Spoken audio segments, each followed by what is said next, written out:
suis un branleur. Je suis un bagarreur, il faut que tous les jours, en rentrant de l'école, derrière l'église, il faut qu'il y ait de la bagarre. Bah, c'est peut-être le début de ma carrière professionnelle. C'est-à-dire qu'il faut qu'il y ait quelque chose en face pour que j'avance, quoi. Tu provoques les... Ah ben c'était logique, hein. J'étais le dernier qui allait, non, le premier qui allait. Les autres derrière, allez, allez, et puis bang, bing, et puis c'était bon, quoi. Bien sûr, moi j'ai eu des parents qui m'ont aimé, qui m'ont dit, bah, si tu veux faire du sport, ben, tu te débrouilles. Et ça me paraît logique par rapport à mon frère, mes deux frères et ma sœur. Tu veux quelque chose, tu vas te le chercher, et tu bosses. Alors, l'athlète, je ne faisais pas à l'époque, mais j'allais tous les jours à l'école en vélo. Et c'était systématique, il fallait qu'il y ait la course pour aller à l'école. Et avec des personnes qui étaient quand même beaucoup plus grandes que moi, quoi. Mais c'était génial. Alors, jusqu'à 14 ans, j'ai commencé à faire de la course à pied. J'ai fait de la course à pied, j'ai fait ça pendant 4 ans. Et puis, la même année, j'ai fait l'athlétisme, le cross l'hiver, l'athlétisme et le vélo. Et c'est le début de ma carrière sportive. J'ai passé un CAP d'ajusteur, mais j'ai mis 4 ans au lieu de 3 ans, parce que c'était mieux. Mais je me débrouillais pas trop mal, quoi. Non. Non, tu peux pas dire ça. Tu fais du vélo pour le plaisir. Parce que c'est un jeu, c'est pas un métier pour moi. Ça n'a jamais été un métier. C'est un jeu. Et donc, tu dis, bah, tiens, je vais faire comme mon cousin. Je vais faire des courses.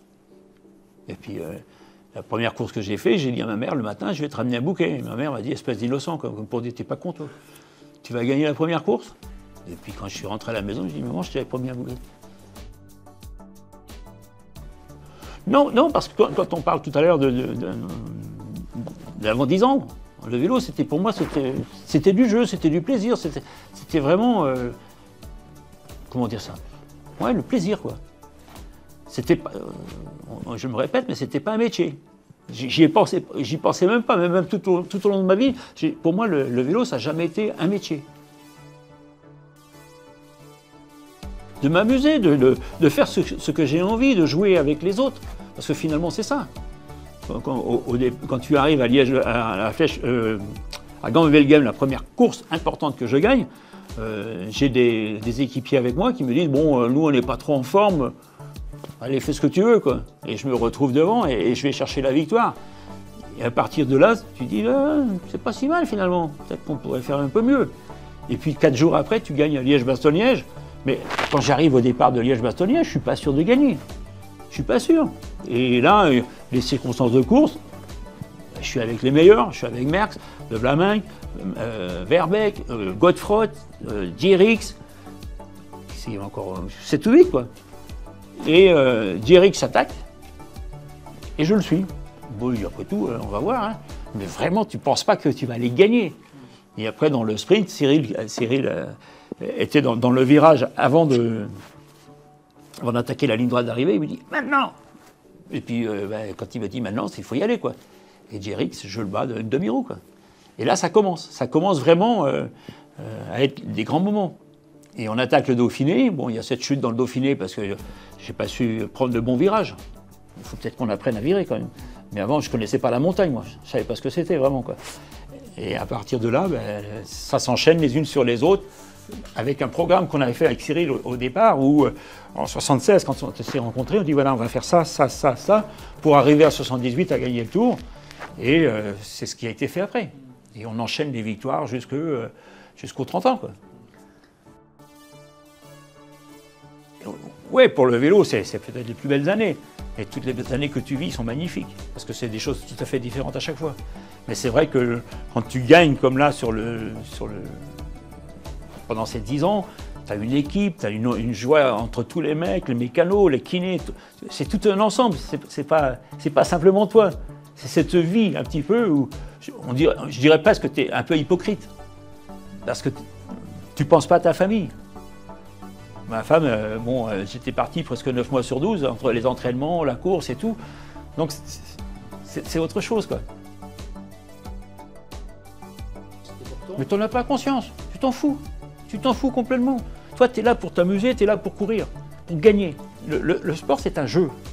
Bon, à Liège-Bastogne, sous la neige, c'est Cyril qui me dit enlève ton impair. Je dis espèce d'idiot, t'as vu comment il fait froid? Mais quand t'as froid, qu'est-ce que tu fais? Bah, tu roules, tu te réchauffes. Et puis, comme j'avais déjà une bonne condition physique, donc bah, je suis parti et puis c'était terminé. Les autres, ils ne sont pas revenus. Il restait quand même 80 km ou 70 km. Et le championnat du monde, c'était un pari que j'avais fait avec l'entraîneur national, Richard Marier, où j'avais dit en 80, on sera champion du monde. On sera, pas moi. On sera, l'équipe de France, tous ensemble, parce que c'était chez nous, c'est notre terrain, on ne va pas laisser un étranger nous prendre la laine qu'on a sur le dos quand même. Des bons moments parce que j'étais encore performant, je pouvais peut-être encore continuer. Et puis dans ma tête, je m'étais dit qu'il fallait m'arrêter à un moment donné. Et avant d'être dans le creux de la vague, ce que j'avais vu avec deux champions qui sont Merckx et Anquetil, qui à 32 ans étaient performants et à 34 n'y étaient plus trop.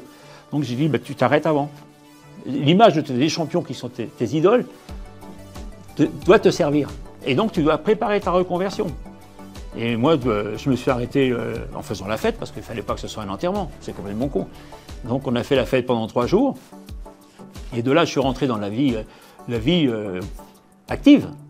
Parce qu'avant, c'était du jeu. Et puis, on se met au boulot comme tout le monde. Non, parce que moi, j'ai pas eu une vie comme tout le monde. Il a fallu que je sois à la retraite avec ASO pour retrouver une vie à peu près comme tout le monde. Parce que quand tu es avec ASO, ou quand j'ai arrêté, je bossais comme un fou. Comme un fou. Mais c'était mon plaisir. C'était pas quelque chose de, en te disant, ouais, il faut te ménager. Non. Physiquement, j'ai la capacité, donc je le fais. Oui, dans la simple mesure, c'est que quand tu as vécu pendant 15 ans, disons dehors, tout le temps, tu ne te vois pas le cul dans un bureau. Là. Donc tu as envie d'aller voir un peu ailleurs et puis des choses qui vivent. Parce que l'agriculture, l'avantage, c'est que quand tu t'impliques dedans, tu sèmes, tu regardes, j'ai bien bossé, j'ai mal bossé. Quand tu fais de l'élevage, c'est la même chose. Donc c'est vivant. Et ça, c'était très important pour moi. C'était naturel, cette reconversion vers ce...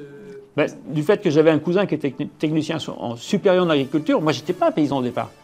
Mais tu apprends. C'est comme toute chose. Il n'y a pas d'âge pour apprendre. Tu n'as pas besoin d'avoir un paquet de diplômes pour être bon. Il suffit d'observer, puis de poser des questions. Il y a des gens qui sont aptes à te donner les bonnes réponses. Pas beaucoup plus, parce que quand tu rentres avec ASO, toutes tes courses, c'est le week-end. Donc, tu n'as pas une vie comme tout le monde. Moi, j'ai retrouvé... j'avais 60 ans bientôt quand j'ai commencé à être beaucoup plus avec mes enfants et encore plus quand j'ai arrêté avec ASO à 62 ans.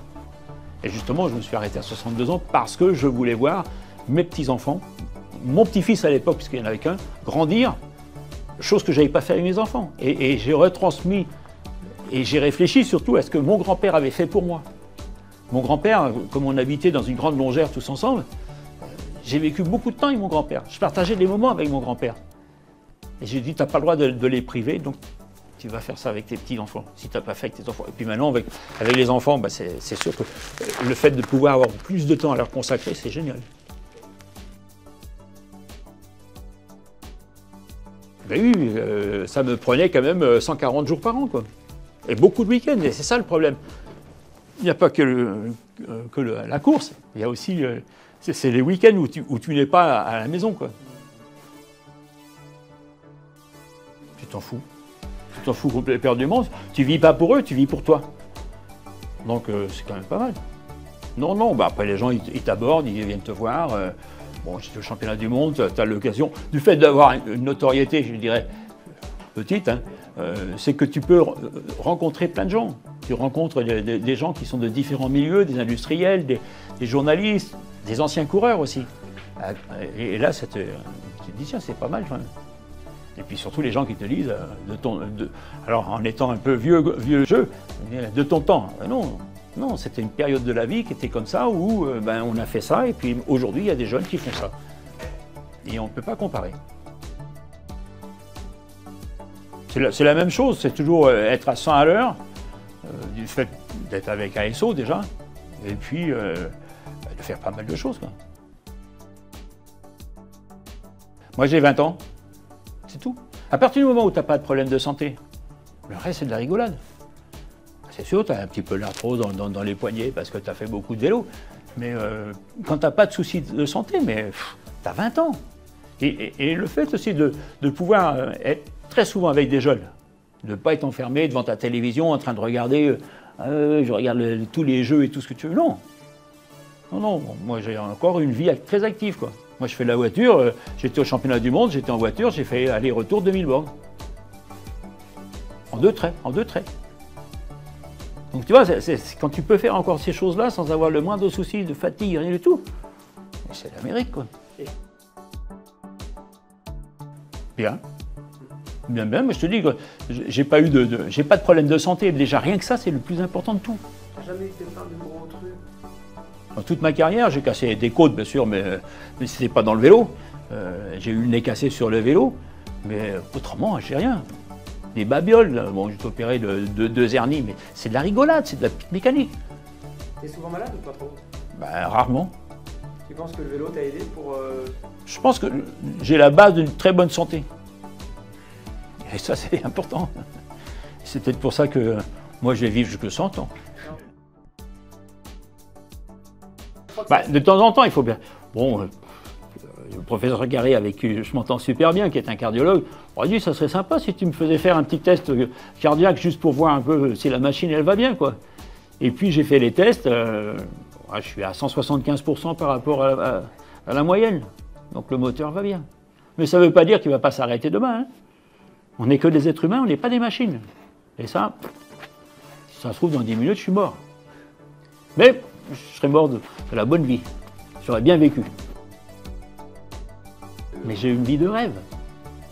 J'ai une vie de rêve. Je suis entouré avec ma femme, mes parents, bon, même s'ils sont décédés, j'ai eu des choses incroyables avec eux. Ma famille en général, mes fils, mes petits-fils. J'ai une vie de rêve. J'ai fait ce que je voulais, j'étais compétiteur, j'ai gagné. Qu'est-ce que tu peux avoir de plus? Qu'est-ce que tu peux avoir de plus? Non. Non, moi je suis parti du principe que je vais vivre jusqu'à 100 ans. Et l'espoir fait vivre. Bon, peut-être que j'irai pas jusque-là, mais au moins j'y aurais pensé. C'est pour ça que je peux. Moi j'en parle assez facilement, je dis, mais si ça se trouve, il y a des gens qui disent, ah, mais si ça se trouve, dans 10 minutes je suis mort. Ça va changer quoi? Tu ne seras pas là pour dire ça s'est bien passé ou mal passé. La seule chose où je serais ennuyé, c'est d'avoir une cochonnerie qui fait que tu n'es plus apte à être physiquement bien, quoi. Maladie d'Alzheimer, des choses comme ça, tu vois, où tu souffres. Donc dans ces cas-là, ils vont me dire, allez, au revoir, c'est fini, on n'en parle plus. Quelque chose de rapide. Ben ouais. Mais ça sert à rien de laisser les gens en train de souffrir. Moi, j'ai vu mon frère, j'ai perdu un frère. Quand j'ai vu comment il pouvait souffrir, mais je me suis dit, mais il faut être fou. Il faut vraiment être fou. Pourquoi on n'arrête pas tout de suite? On savait très bien qu'il allait mourir. Donc, qu'on arrête nos conneries, quoi. Et quand on voit ceux qui sont contre, tout, mais c'est pas eux qui sont en face, c'est pas eux qui sont en face de la maladie. Là, j'ai vu un reportage d'une personne qui a eu à 42 ans une maladie de Charcot, je crois, un truc comme ça. Et il peut presque plus parler. Mais et lui demande à mourir. Et pourquoi on ne lui donne pas cette possibilité? C'est pas ceux qui sont en face, c'est tous les politiques là, qui sont en train de tergiverser là-dessus. Non. Laissons les gens, quand tu décides de mourir, qu'on les laisse. Et qu'on leur donne un coup de main, s'il faut. Je ne vois pas pourquoi dans d'autres pays européens on le fait, parce qu'on sait très bien que la personne elle est condamnée. Et les médecins le savent très bien. Alors pourquoi pas dire, ok, on prévient la famille, on fait quoi? Vous voulez le voir souffrir? Et quand je vois comment mon frère il a souffert, je vais lui dire, moi si on vient me voir, je dis, on arrête tout de suite.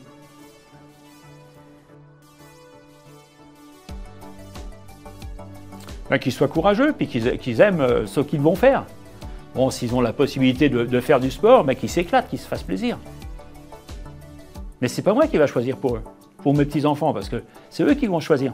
Moi, ce qui m'intéresse le plus, c'est qu'ils fassent du sport. Après, qu'ils fassent du vélo, qu'ils fassent du rugby, qu'ils fassent du football, qu'ils fassent du tennis, je m'en fiche. Mais qu'ils soient heureux, et c'est ça le plus important. Et qu'on partage des moments ensemble qui sont, où c'est des moments fabuleux, quoi. Je fais avec, c'est tout.